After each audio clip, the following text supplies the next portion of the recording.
Sana hindi na lang ako naging ina mo. Sana hindi rin kita naging anak. Ngayon, kung iniisip mong hindi mo ko pinili bilang ina mo, sana maisip mo rin na hindi itong buhay na pinili ko para sa inyo mga anak ko.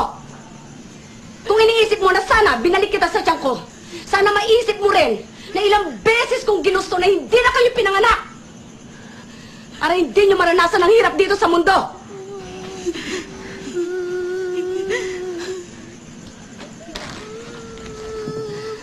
Pero nandito na ako. Andiyan kayo. Kahit nandito na ako sa manlupalop ng mundo, dito dala-dala ko. Ang obligasyon ko sa inyo na bigyan kayo ng magandang buhay dahil magulang niyo ako.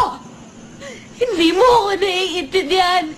Hindi ko hiningi lahat ng binigay niyo sa amin. Kayo may gusto na hindi ako. Dahil mahal ko kayo. Mahal ko kayo.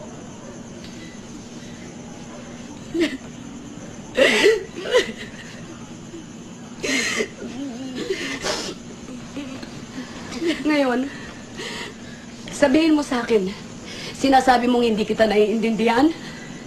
Bakit, Carla? Ako ba inintindi mo kahit minsan? Hindi.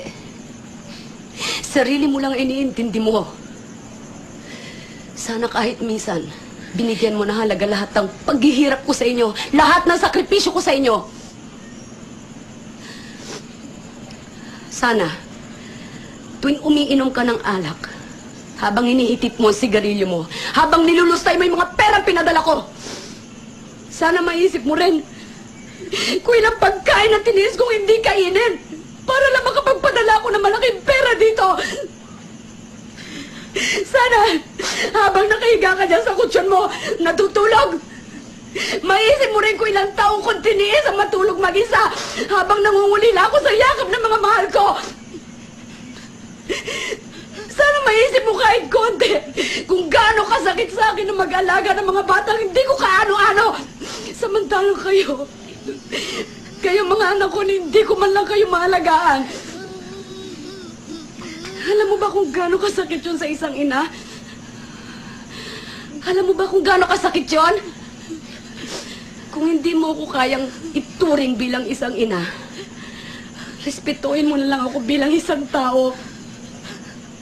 Yun lang, Carla. Yun man lang.